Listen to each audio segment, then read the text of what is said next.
Dress கேக்கு சாப்பாடா தம்பி? அஸ்ஸலாமு அலைக்கும். இது வரைக்கும் இவங்க வந்து இதை மாதிரியான மலைத்தனையில தான் இன்னைக்கு வரைக்கும் வாழ்ந்துட்டு இருக்காங்க. இருந்த போதிலும் எத்தனையோ ஆட்சிகள் மாறிடுச்சு. இந்த திமுக ஆட்சினால மிகப்பெரிய விடிவு தான் இவங்களுக்கு கிடைச்சிருக்கு அப்படின்னு சொல்லணும்.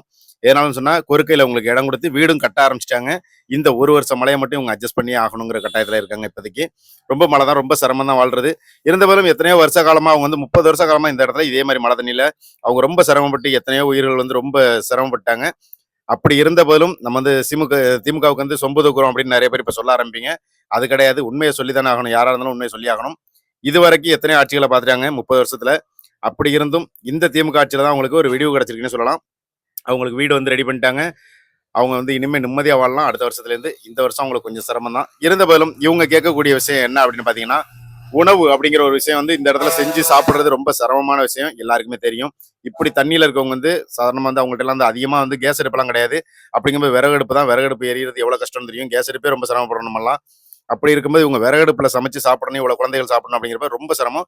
இவங்க வந்து அதிகமாக நம்மள்ட்ட கேட்கக்கூடிய விஷயம் பார்த்தீங்கன்னா, உணவு மட்டும் சரி பண்ணி கொடுங்க அப்படின்னு சொல்லி கேட்குறாங்க. நம்ம ஊர்ல நிறைய, அதாவது வந்து திருவாரூர் மாவட்டத்திலேயே வந்து பார்த்தீங்கன்னா நிறைய பேர் வந்து அதிகமாக தொண்டு செய்யக்கூடியவங்க நிறைய பேர் இருக்கீங்க. அப்படியாப்பட்டவங்க எங்கெங்கேயோ உணவு கொடுக்குறீங்கல்ல, இவங்களுக்காகவும் கொண்டு வந்து நம்ம உணவளிக்கலாம் அப்படிங்கிறது என்னோட விருப்பம். முடிஞ்ச அளவு என்ன பண்ணுங்க, இவங்கள மாதிரி மக்களுக்கு உணவளிச்சிங்கன்னா இறைவனோட திருப்தியை நீங்கள் பெறலாம் அப்படிங்கிறது நம்மளோட வேண்டுகோளாகவே வைக்கிறேன். அதனால் கண்டிப்பாக என்ன பண்ணுங்க, முடிஞ்ச அளவு இவங்களுக்கு ஹெல்ப் பண்ணுங்க. இவங்களுக்கு உணவளிக்கிறதுக்கு உதவி செய்யுங்க. உங்களுக்கு தெரியலன்னா நமக்கு வந்து கமெண்ட் பண்ணுங்க. நம்ம எந்த இடங்கிறத தெரியப்படுத்துகிறேன். அஸ்ஸலாமு அலைக்கும்.